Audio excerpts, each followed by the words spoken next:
Hello, this is your favorite doctor of education. My channel is called Take the Meat, Spit Out the Bones. I'll be sharing education research that has tons of meat, but you may find some bones in the message. Just throw those aside and focus on the meat of the video's message. Today, we will be discussing why co-teaching doesn't work. Okay, this is my ultimate favorite topic to talk about. Actually, I'll be writing a book on co-teaching. I'm in the midst of writing a book on co-teaching. So I'm reading tons of research on co-teaching. And actually, this is what I do with my business. If you want to hire me, please email me at takethemeatspitoutthebones@gmail.com. Okay, so why doesn't co-teaching work? Okay, so I actually have another video talking about the benefits to co-teaching, and there's some serious benefits, right? But actually, I want us to look at this right here. So co-teaching is a collaborative approach to instruction in which two teachers, typically a general educator and a special educator, work together to plan and then implement instruction for a class that includes students with disabilities, right? So that is a definition of co-teaching. So basically, there's a special educator, general educator in the room providing instruction for students with disabilities and students without disabilities, right? So that is a definition of co-teaching. Okay, so the thing is also, so co-teaching falls in the kind of like the middle of the continuum of services. So when a child enters special ed, they're put in a particular category or a particular placement, rather. And then also throughout their years, they can be moved to a more restrictive environment and to the least restrictive environment. So ICT is integrated co-teaching, team teaching, or co-teaching, depending on what they call it, where you are, your school or school district is kind of almost in the middle. So yeah, so that is how it may look. So here, ICT is right there in the middle. And then oftentimes the co-taught class looks more like integration, where these are students, the green dots, this is from Think Inclusive. And the definition is from the Council for Exceptional Children, or from that website. But this image is from Think Inclusive. So here, the green dots are students in gen ed. And then here, the multicolored dots are students in special ed. So oftentimes, co-taught classrooms look like this, where the students with disabilities are put at a certain table with the special educator, and the special educator is seen as assistant, and we're going to talk more about that. But it should look like this, where you have tons of kids with and without disabilities sprinkled around the classroom, right? So let's talk about some research. So there was a big meta-synthesis that was done. This research was done, is called Co-Teaching in Inclusive Classrooms, a meta-synthesis of qualitative research. This is done by Scruggs et al. Those are the authors. And it was done in 2007. And this also will be linked in the description below. So Scruggs et al. Wrote Co-Teaching in Inclusive Classrooms, right, and evaluated 32 studies on co-teaching, chronicling its overall characteristics, benefits to teachers, students with and without disabilities, right, the needs of the co-teachers, while contextualizing the teacher roles and instructional delivery in co-taught classes. The authors found that co-teachers thought inclusion was a beneficial environment for themselves and students, but administrative support was needed to make it successful. It was determined that the dominant co-teaching model, which you constantly see till this day, and I know I'm going to get some flack for this, but was categorized as a traditional one teach, one assist. Whereas one teacher is teaching, the other one is just walking around the classroom assisting the students with and without disabilities, right? This is what they saw in most classrooms. The authors did find that special educators played a subservient role within the inclusive classroom, and the evidence-based practices often recommended for special education teachers were not implemented in inclusion. Even though co-teaching could be beneficial for stakeholders, it is oftentimes improperly administered and implemented. So that's what they found from that research article. Also, continually, they found that teachers felt that in order for inclusion to work, there should be administration's support through various initiatives. Teachers suggested being included in co-teaching. They should volunteer for that setting and not be forced by the administration. They frequently address issues of a lack of planning time, training, and incompatibility with their co-teachers. They often referred to co-teaching as a marriage that relied heavily on communication, flexibility, and trust. Because you're with these people sometimes all day if you're in elementary school, and then secondary teachers, you may be with the same person 1, 2, 3 periods a day. General educators, from this article, from the Scruggs et al. Article, were seen as territorial of their classrooms and space and did not incorporate the ideas, knowledge, and suggestions of special education teachers to differentiate their classrooms for all students. The instructional delivery in the inclusive classrooms was based on a traditional model set by the general education teachers to teach the whole class without much variation, which caused tension and frustration in the classrooms. Subsequently, special education teachers were utilized more with behavior management of the classroom. So they were seen as subservient, a subordinate, inferior, and the behavior managers. Also, so that was one big research that was published some years ago. But obviously, there are more current research that talks about does co-teaching lead to academic achievement among students with and without disabilities? So this article actually talks about that. So this is an article titled Academic Achievement for Students with and Without Disabilities in Co-Taught Classrooms, a Meta-Synthesis. So basically, these authors is Stephaniditis et al., many different authors. This is a meta-synthesis examine achievement of students with and without disabilities in co-taught compared to solo-taught general education classes. Using 8 databases and 6 terms, a systematic search of peer-reviewed and gray literatures were conducted. From 99 studies about co-taught students' achievement, 28 studies met eligibility criteria, including disaggregated data for 21,717 students. So there's a lot of students. Basically, what they found, achievement was not significantly higher for students with or without disabilities in co-taught classes. The combined negative effect regarding co-teaching was weak, implying that the achievement of students in co-taught settings did not vary significantly from that of students in solo-taught ones. So basically, what they're saying is that co-taught settings may not lead to academic achievement. Let me just tell you one thing with research. There's always research that may agree with whatever you think, and you may always find research that is contrary. You're always going to find something that says something different, right? So this is actually one that actually says something different about co-teaching. So this article is titled, Are Two Teachers Better Than One? By Nathan Jones and Marcus A. Winters. So the abstract says, special education law has mandated that students with disabilities be served served in the least restrictive environment possible. This often takes the form of an inclusive classroom or a general education classroom where students with disabilities learn alongside their non-disabled peers. In some cases, inclusive classrooms are co-taught by a general education teacher and a special education teacher who share planning and instructional responsibilities. The logic behind co-teaching is intuitively appealing. Co-teaching reduces the student-teacher ratio, and I've talked about that in another video, and the presence of 2 educators, each with distinctive expertise, should make it easier to connect students at a range of abilities to grade level content.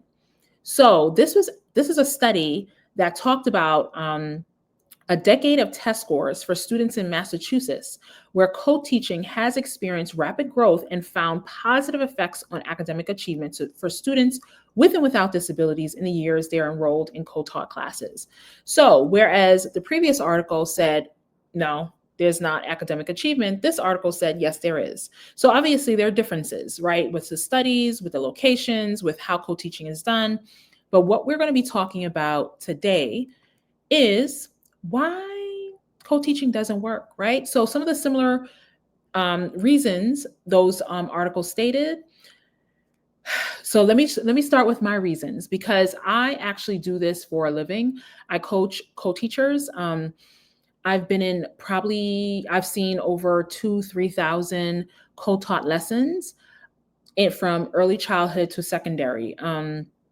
So these are some of my reasons, and it also is substantiated by research. You may hate your co-teacher. You don't get along with them. Your personalities don't match, your skill sets don't match, your work ethic, philosophies, etc. may not align. So choosing co-teachers is just as important as anything, right? So admin need to know how to choose co-teachers. So this is a huge issue. You don't like each other, right? I'm sure some people here will tell some stories in the comments talking about you fought your co-teacher, physically fought, right? People do not like their co-teachers. Also, the structures in the school do not align to make co-teaching a successful. I'll talk about that in depth in another video on how to make co-teaching successful and make it work. General educators, oftentimes, when they're put in co-taught classrooms, they may not know anything about special education or students with disabilities. They may not know how to differentiate, modify, adapt, accommodate for these students. They may not have been taught about disability. They may have only taken one class in higher education in their master's or undergrad about special education. Honestly, they should be taught together alongside people who will be special educators. It should be the same program. Everyone should be learning about how to teach all children, not just a particular set of kids, right? Also, some general educators and also special educators may not like the kids. They may think that students with disabilities will mess up their scores, right? Sometimes students with disabilities are not scoring high or in standardized tests, and a lot of teachers are judged based on this testing, right? You're seen as a good teacher if you have high scores, and sometimes students with disabilities may not score as high as students without disabilities. This is not always the case, but some people may not know about special education. Also, why co-teaching doesn't work? People have too many co-teaching partners. They can't plan with all of them. So people may have 3, 4, 5 co-teaching partners. How can they co-plan with all these people, right? So if you have period 1, a different co-teacher, period 2, a different one, period 3, a different one, period 4, period 5, period 6, period 7, the whole day is different co-teaching partners. When do you have time to plan and effectively assess or reflect or instruct, right?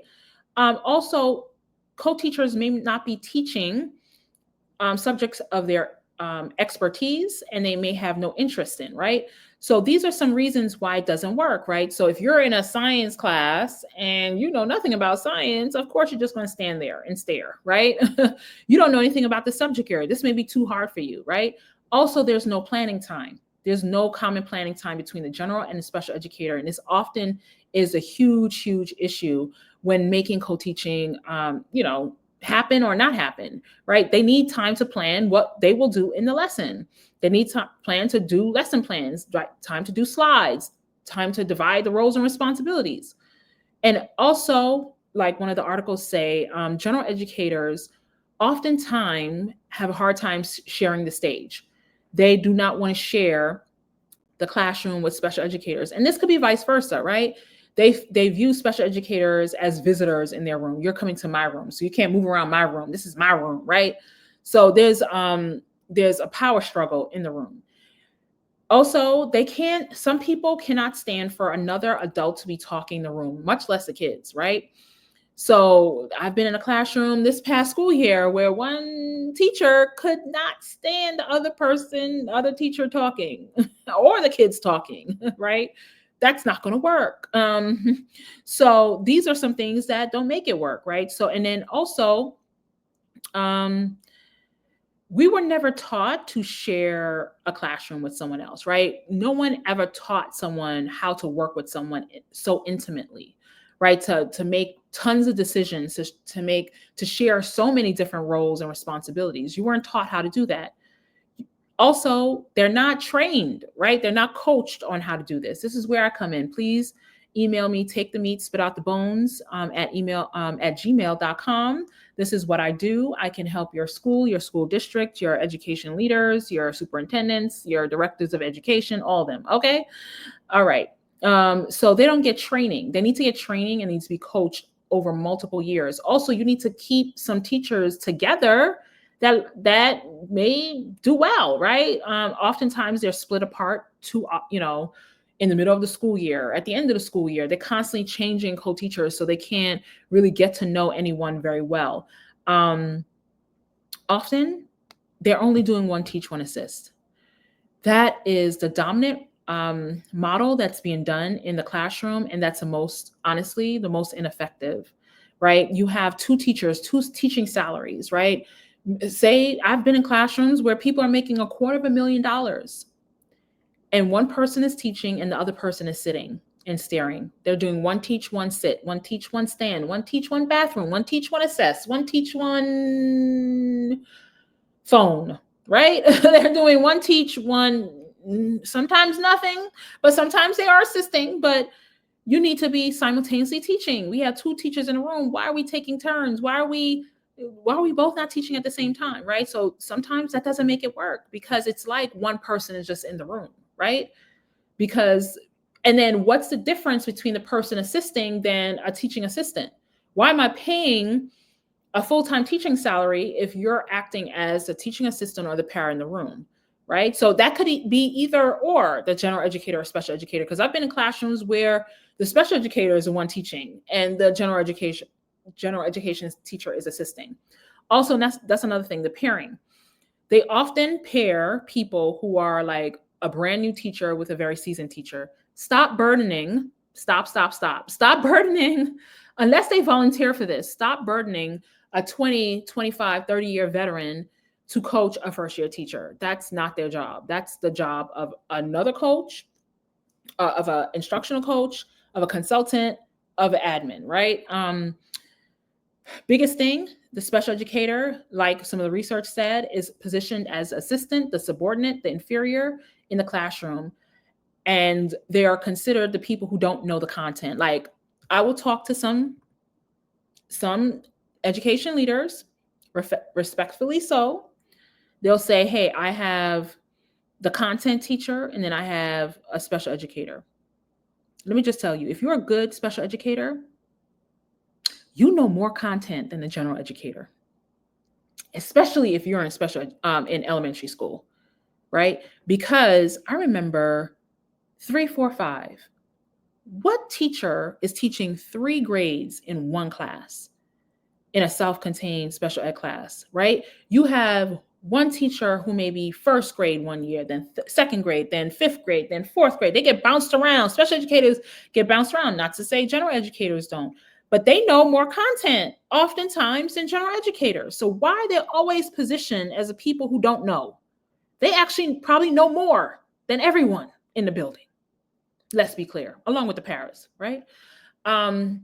So they're always positioned as an inferior. So when you position the the teachers of the students with disabilities as the inferior, what do you want to think about the kids that they are supposed to teach, right?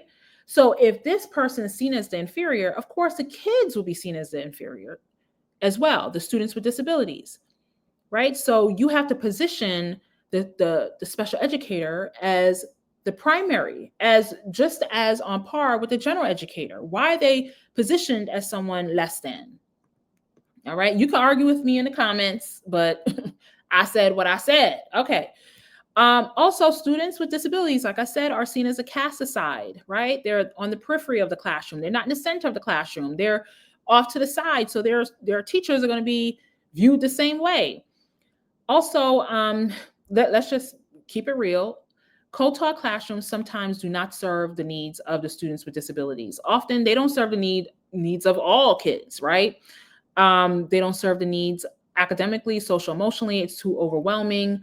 Students may get bullied. There may be just way too many kids in a room. A smaller setting is needed.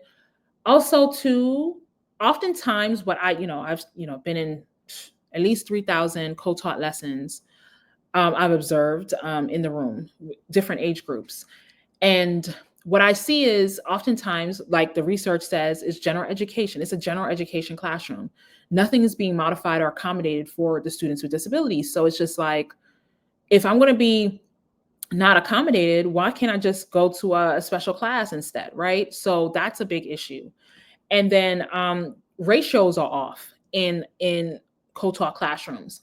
So basically, sometimes co-taught classes are seen as a dumping ground. Since there are two teachers in the room, people, whoever schedules who goes into what class, usually it's the education leaders, they will put the so-called low students in that room, the low students in gen ed. They'll put the behavior problems. They'll put too many kids who have more academic and social emotional issues in those co-taught classes because there are two educators in the room, right? So that throws off the ratio, right?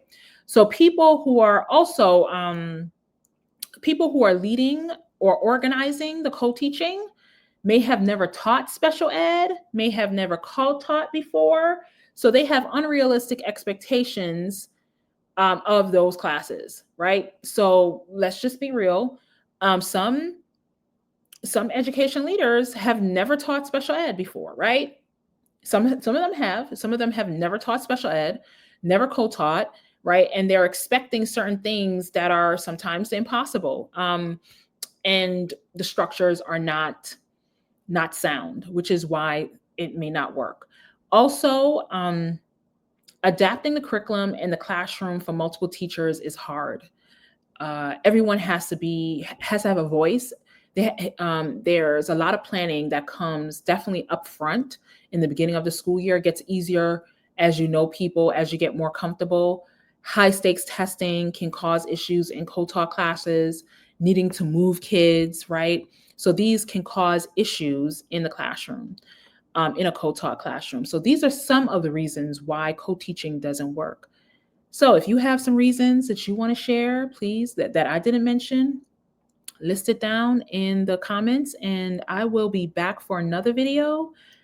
And yes, I will see you soon. Bye.